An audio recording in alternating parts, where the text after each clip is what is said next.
Ya, ketemu lagi dengan kami kelompok 8 teknik kompilasi. Nama saya Fadli Doni Pradana. Di samping saya ada Muhammad Salbrido, dan di belakang saya ada Maulana Farhan Najib. di sampingnya adalah Ahmad Warsun. Oke, kami dari kelompok 8 akan menjelaskan syntax analyzer, di mana syntax analyzer itu merupakan salah satu bab dalam pokok pembahasan perkuliahan teknik kompilasi. Baiklah. Oke, analisis sintaks bergantung pada bahasa pemrograman masing-masing. Karena masing-masing bahasa pemrograman memiliki bentuk sintaks yang berbeda-beda tentunya. Analisis sintaks memiliki input berupa token yang berasal dari scanner dan source code. Analisis sintaks atau parser bertugas mengecek kebenaran sintaks dan menghasilkan memproses pohon sintaks. Sintaks adalah aturan-aturan bahasa dalam suatu bahasa pemrograman tertentu. Lalu ada parser. Sebuah parser akan membentuk pohon sintaks atau biasa disebut dengan parser tree. Sebuah tree adalah suatu graf terhubung yang tidak sirkuler dan memiliki satu buah root atau akar, dan dari situ memiliki lintasan ke setiap simpul, ke daun atau leaf. Lalu parser tree berfungsi untuk menggambarkan bagaimana memperoleh suatu string dengan cara menurunkan simbol-simbol variabel menjadi simbol-simbol terminal sampai tidak ada simbol yang belum tergantikan. Lalu ada tata bahasa bebas konteks atau TBBK. Untuk mengimplementasi parser diperlukan TBBK atau Contract Free Grammar. TBBK adalah sekumpulan simbol-simbol variabel non terminal yang masing-masing mempresentasikan bahasa yang dipresentasikan dengan simbol-simbol non terminal tersebut diproses secara rekursif dengan suatu aturan-aturan yang disebut aturan produksi. Dalam tata bahasa bebas konteks memiliki dua tipe elemen. Yang pertama terminal, simbol dasar yang tidak dapat diturunkan lagi. Terminal disebut juga token. Lalu ada non terminal. Non terminal variabel sintaktik yang masih dapat diturunkan lagi. Oke, selanjutnya di situ ada contoh TBBK untuk pasangan kurung yang selalu berpasangan.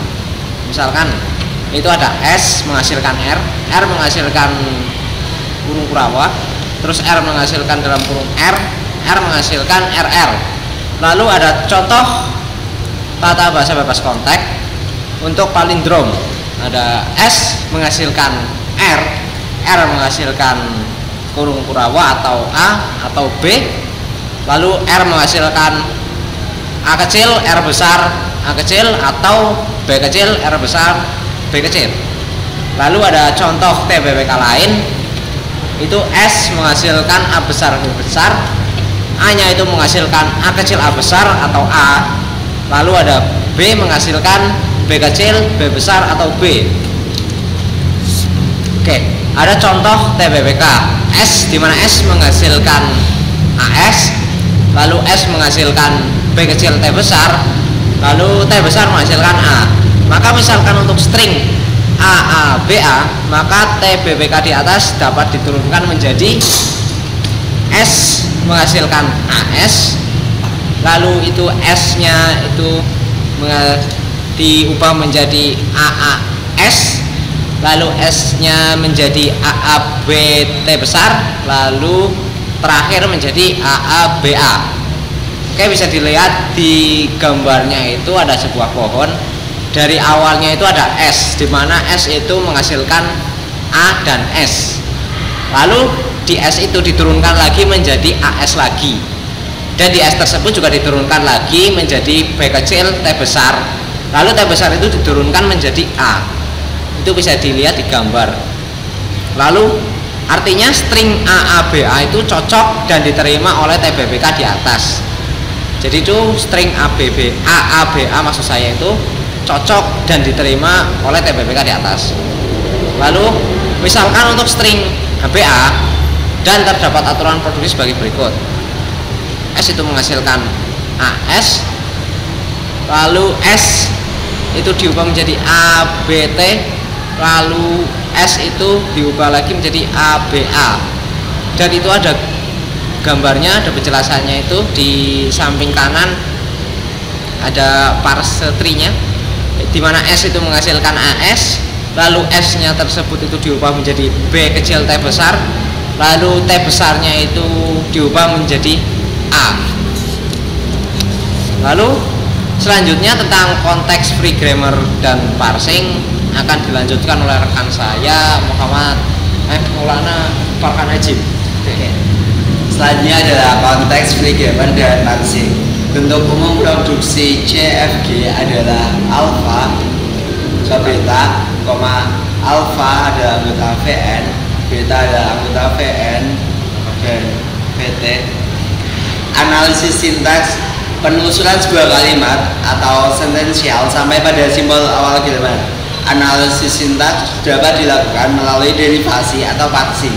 Penelusuran melalui parsing menghasilkan pohon sintaks. Contoh, diketahui grammar G sama dengan I diubah menjadi H atau IH atau IA, atau H diubah menjadi A atau B atau C dan seterusnya sampai Z. Ini ada A diubah menjadi 0, 1 atau 2 dan seterusnya sampai 9 dengan I adalah simbol awal.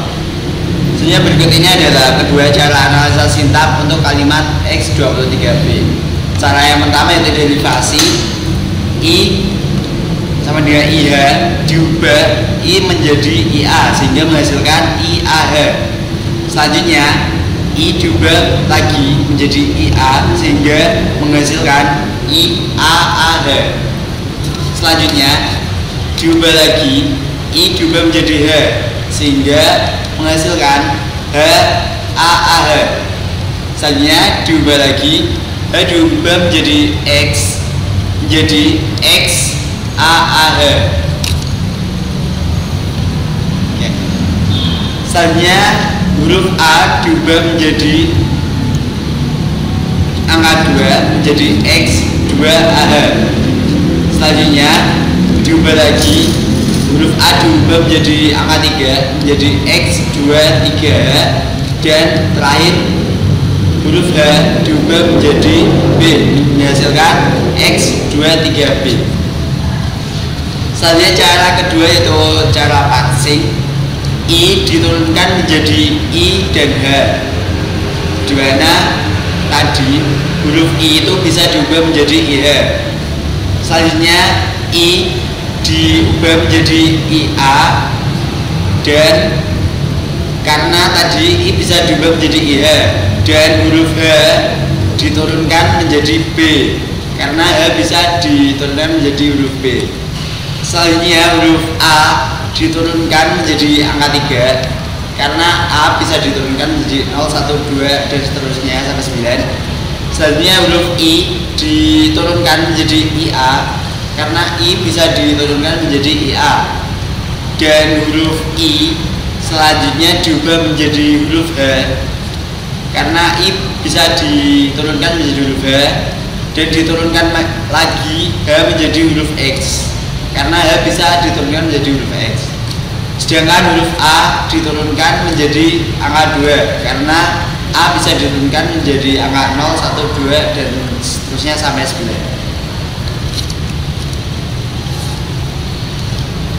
Oke. Contoh selanjutnya, diketahui grammar G sama dengan S bisa diubah menjadi SOS atau A. O bisa diubah menjadi kali bintang. O bisa diubah menjadi bintang positif atau positif. A bisa diubah menjadi 0 atau 1 atau 2 atau seterusnya sampai angka 9.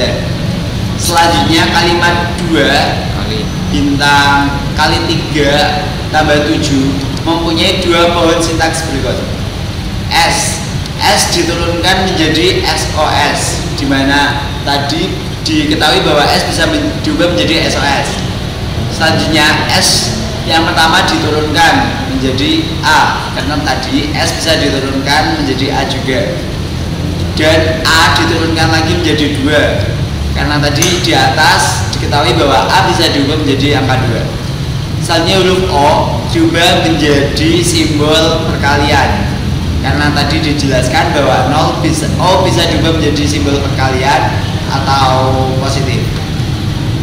Selanjutnya S dipecah lagi menjadi SOS karena diketahui tadi S bisa diubah menjadi SOS.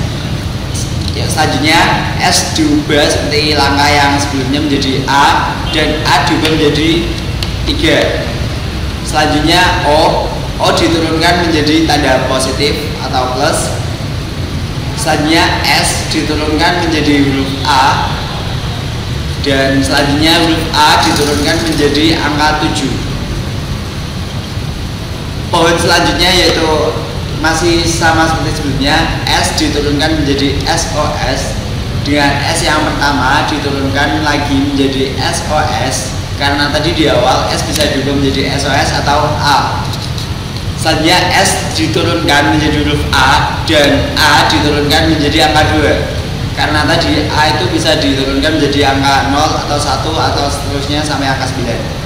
Selanjutnya O bisa diturunkan menjadi perkalian, karena tadi disebutkan bahwa O bisa diturunkan menjadi perkalian atau penjumlahan. Selanjutnya S diturunkan menjadi huruf A, dan huruf A diturunkan menjadi angka 3. Selanjutnya huruf O yang tadi diturunkan dari S diturunkan lagi menjadi tanda penjumlahan, dan selanjutnya S diturunkan menjadi huruf A, dan huruf A diturunkan menjadi angka 7. Sebuah kalimat yang mempunyai lebih dari satu pohon sintaks disebut sebagai kalimat ambigu atau ambiguous. Grammar yang menghasilkan paling sedikit sebuah kalimat ambigu disebut grammar ambigu. Selanjutnya masih mengenai parsing. Proses parsing merupakan tahapan yang berfungsi untuk memeriksa urutan kemunculan token. Di dalam mengimplementasikan sebuah metode parsing, perlu diperhatikan diantaranya yang pertama adalah rentang waktu eksekusi, dan yang kedua adalah penanganan kesalahan. Selanjutnya yaitu syntax tree. Pohon sintaks atau pohon penurunan atau syntax tree dalam bahasa Inggris berguna untuk menggambarkan bagaimana memperoleh suatu string dengan cara menurunkan simbol-simbol variabel menjadi simbol-simbol terminal. Misalnya S diturunkan menjadi AB, A diturunkan menjadi A kecil, A besar atau A kecil, B diturunkan menjadi B kecil, B besar atau B besar. Oke. S bisa diturunkan menjadi A besar dan B besar. Misalnya A bisa diturunkan menjadi A kecil, A besar atau A kecil saja. B besar bisa diturunkan menjadi B kecil, B besar atau B besar saja. Bisa dilihat di gambar, S diturunkan menjadi A besar, B besar, dengan A diturunkan lagi menjadi A kecil, A besar, dan A besar diturunkan lagi menjadi A kecil. Dengan tadi yang awal B bisa diturunkan menjadi B kecil dan B besar, dan B besar diturunkan lagi menjadi B kecil dan B besar. B besar bisa diturunkan lagi menjadi B kecil. Penurunan itu di pohon itu ditujukan untuk menghasilkan string A kecil, B kecil, B kecil, dan B kecil. Ya, dan metode selanjutnya ini akan disampaikan oleh Ahmad Warsun. Oke, saya akan melakukan presentasi dari Maulana Harhan mengenai metode parsing. Metode parsing itu ada top down. Metode ini menelusuri pohon dari root menuju ke daun left, atau metode ini meliputi yang pertama backtracking atau metode brute force. Yang kedua ada non backing atau recursive scan parser dan predictive parser. Yang itu ada top down memparsing tree secara periode. Contoh ada S itu bisa menurunkan C kecil, A besar, dan D kecil. A besar bisa menurunkan A kecil, D kecil, atau A kecil. Untuk inputan C kecil, A kecil, D kecil adalah pohon sintaknya itu di samping. Yang pertama ada S itu bisa menurunkan C kecil, A besar, D kecil. Selanjutnya itu pohon yang kedua bisa S, bisa menurunkan C kecil, A besar, dan D kecil. A besarnya juga bisa menurunkan lagi A kecil dan B kecil. Pohon ketiga itu ada S besar, itu bisa menurunkan C kecil, A besar, dan D kecil. A besarnya bisa menurunkan A kecil. Oke, ini metode passing yang kedua adalah turn up. Metode ini menelusuri pohon dari daun menuju ke root. Biasanya mengurangi string atau daun, atau sebaliknya yang tadi, sampai pada akhirnya. Contoh, A menjadi A kecil, B kecil, B besar, E kecil. A adalah A besar, B kecil, C kecil, atau B kecil, dan B nya itu adalah D kecil. Maka untuk string A, B, B, A, B kecil, B kecil, C kecil, D kecil, E kecil adalah itu B. B itu bisa diturunkan menjadi A. Pada ketentuan di atas, B bisa menjadi A. Itu peraturan yang tadi, sebaliknya yang tadi. Yang terusnya itu BC. ABC itu diturunkan menjadi A. Kebalikannya itu menjadi A. Yang seterusnya itu DE atau D. D itu bisa diturunkan menjadi B. Dan A kecil, A besar, B besar, E besar bisa diturunkan menjadi S. Aku mengikuti peraturan yang di atas, sebaliknya. Oke, metode parsing lainnya, metode brutal force. Metode ini akan dilakukan substitusi semua simbol non terminal yang ada jika terjadi salah parsing atau tidak cocok, maka dapat dilakukan backtracking. Contoh A, S. S itu menghasilkan A kecil, A besar, D, atau A kecil, B besar. Dan A bisa menghasilkan B kecil atau C kecil. Dan B nya itu bisa menghasilkan C kecil, C kecil, D kecil, atau D kecil, C kecil. Misal ingin memparsing A, C, C, D, itu S-nya. S-nya kita mengambil yang A kecil, A besar, D kecil. Itu dihasilkan menjadi A, itu bisa diturunkan menjadi B. Nah, hasilnya adalah A kecil, B kecil, D kecil. Itu gagal, maka dilakukan backtrack. Nah, seterusnya apa itu diturunkan lagi menjadi A kecil, C kecil, D kecil. Mengambil dari A itu diturunkan menjadi C. Itu ternyata gagal lagi, maka dilakukan backtrack.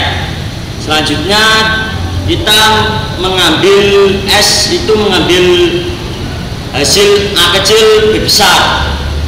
Dia diturunkan menjadi B besarnya, itu diturunkan menjadi C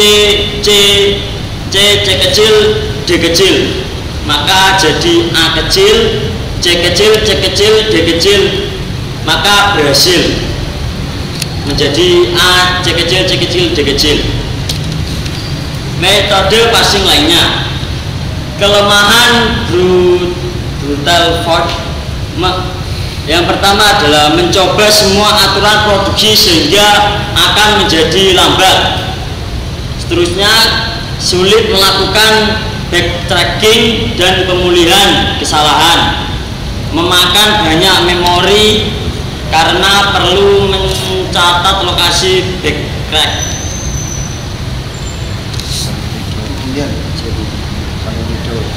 Ya, seterusnya akan dilakukan rekan saya, Salim Ridho. Saya akan menjelaskan tentang TBBK rekursif query.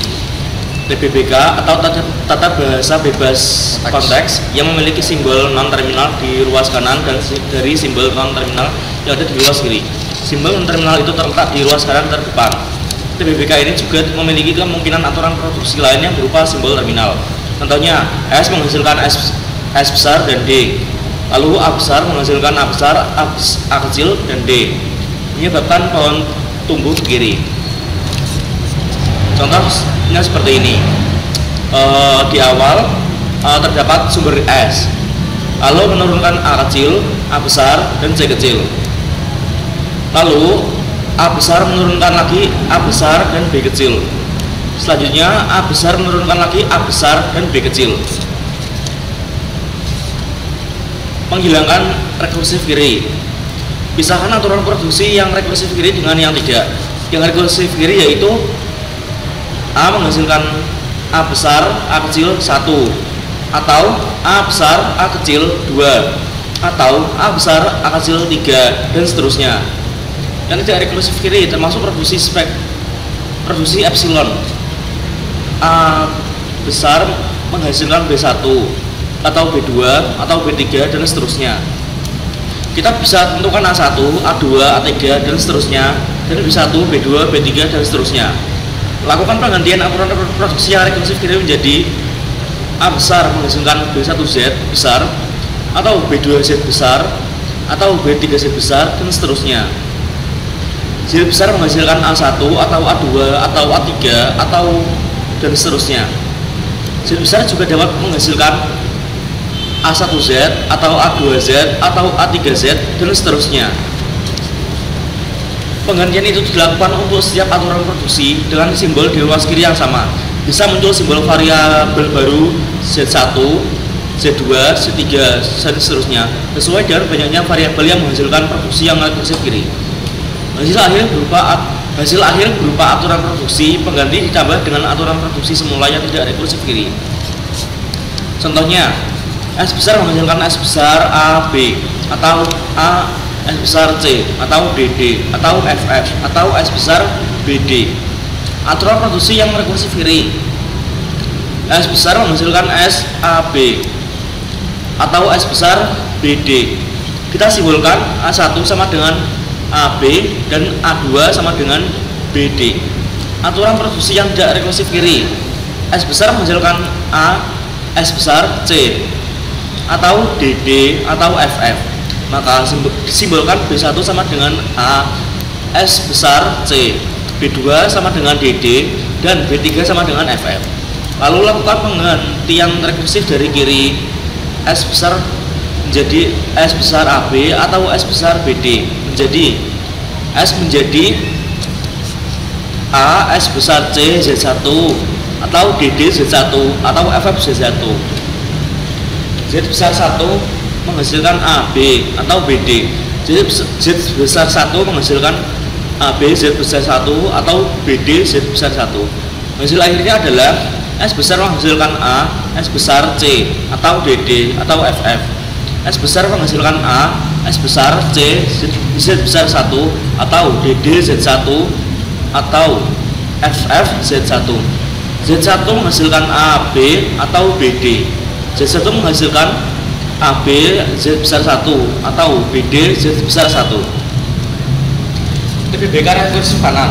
TBBK rekursif kanan memiliki simbol non-terminal di ruas kanan dari simbol non-terminal yang ada di ruas kiri. Simbol non-terminal itu terletak di ruas kanan terbelakang. TBBK ini juga tidak memiliki kemungkinan aturan produksi lain yang berupa simbol terminal. Contohnya adalah S besar menghasilkan D kecil S besar, B besar menghasilkan A kecil, D kecil, B besar. Membuat pohon sintaks melebar ke kanan. Oke, terima kasih. Sekian dari kami kelompok 8. Kurang lebihnya mohon maaf. Kami akhiri. Assalamualaikum warahmatullahi wabarakatuh.